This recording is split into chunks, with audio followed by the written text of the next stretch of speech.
just a pacification agents. They hush anybody trying to that wants to talk about collective action. So like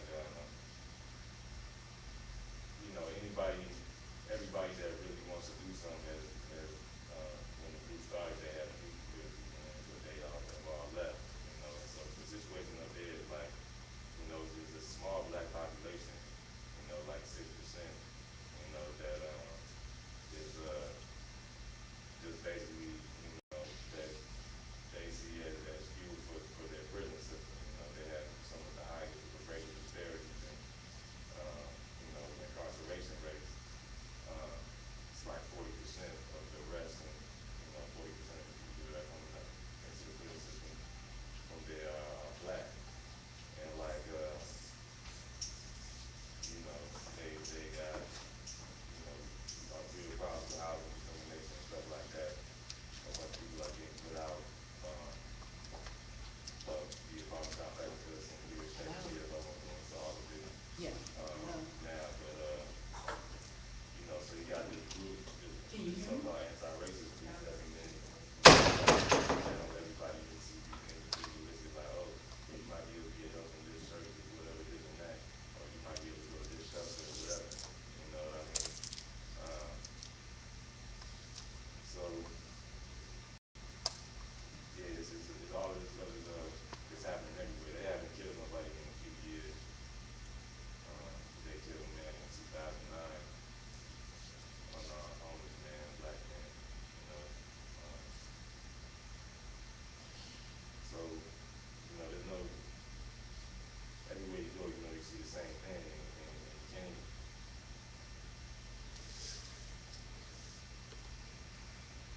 I don't know. Is there any fight back movements? There's a few people that that want to do something. We're just getting started now. So to say that Right. nothing new is there. So sort of like where we are here. Right. So I don't really. I'm from the city, but I been in Cedar Falls for about two years now, and I'm more maybe I'm more connected to kind of getting a pulse of political situation there. I have been kind of wanting to be with Nate and trying to help with developing things with Cedar Rapids, Iowa City. I guess the only thing I can say that kind of that touches on this topic is been active in my college's Black Student Union, and there was a conversation, a talk shop that was talking about this issue of deaths all across the country. That one person every 36 hours is killed by the police, and something Black people you have a cell phone that's suspicious, and they'll shoot you because they think it's a gun.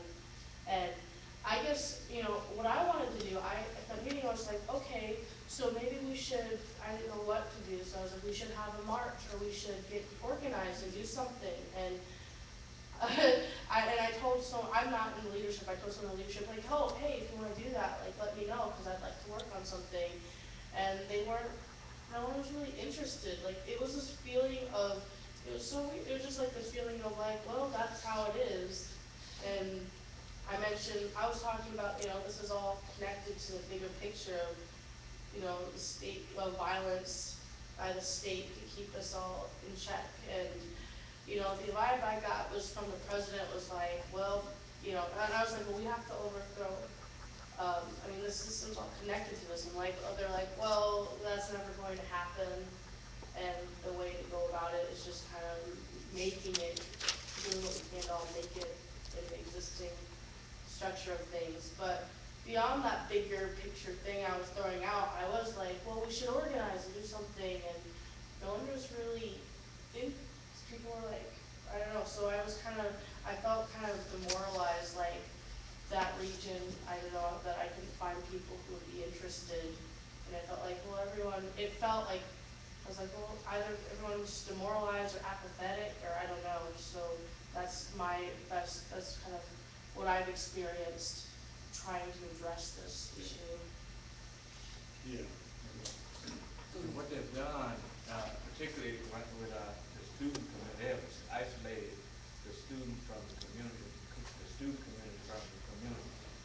In other words, a lot of activity that we had here in Memphis in the '60s and '70s, all the way up to the '80s, was initiated from student as students. We had relationships with the community. The community had relationships. The community would come to programs, on campus, and then sometimes we had a conscious black student organization. We would, have things in the community, So, in other words, so what has happened is that, in other words, they have, at one point in time, even in the '60s, they tried to stop people from coming on campus to be speakers, speak on campus. But now, what they've done is basically, because the universities are funding the organizations on campus. See, in the period here in Memphis, I know we had organizations that were not funded, by the campus, so we had to raise our own funds. We had to get stuff like functions, and, raise funds and stuff like that. And but now they're all incorporated into the university system, which the university is giving funds, and the university had to approve people coming on. So now, instead of having Stokely Carmichael or Kwame Mm-hmm. Ture or something like that, you get somebody that like Ben Brooks or somebody. You don't see people coming on campus that's going to advocate any kind of relationship to the community or to any kind of struggle or any kind of. So now the students have become isolated. Even I was at Ohio State in the 1989, 90, 91, 92. I could see where where they had incorporated their programs with students, so the students would just be on the campus. Of course, a lot of things be happening on campus, and so even that people become isolated. And what they did out in Memphis State was they created the Black Gospel Choir. They created some groups or activities, where the students would be involved in stuff that was not controversial or anything like that. Yeah. So the majority of students are not in the Black Student Association. They're in the Black Gospel Choir. That does that, their thing. But what I'm saying is that that's a strategy that is being used, by the system to keep students isolated from the community. And if you want to do any kind of activity, if you don't have any connection with the community around you, you're not going to be able to, expect that community around you, or even the community of students there, because now the students are all individual; they're not representing the community. So I wanted to put that out. And that's very important, because if you look at what happened back in the whole the counterintelligence program that J. Edgar Hoover started against the black movement in 1967, he very specifically talked about youth, young people. He was afraid of the rise of a messiah that would ignite the youth, the young movement. And and that was a big concern, because they saw young people, the FBI, or the system that he represented, saw young people as being a big threat to what was going on. Because and it wasn't just black young people. You had all kind of young people in the various white left groups. You had native groups. You had all kind of young people involved in those. They were concerned about what the youth were going to do. All right, so that's why at least I think that today they are trying to keep young people totally removed from what's going on, because they don't want that. They don't want that kind of uprising of youth that happened back in the day, because youth were, we were all involved in stuff. We had it going on back then, but they don't want that to happen anymore.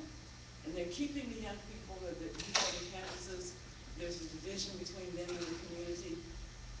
Um, I have, I retired from full-time, but I was full-time teaching as a university professor, and then part-time. And, I would listen to what the students would be talking about. And I was like, man, things are really different.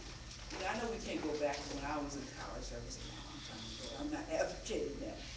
But we're not really talking about anything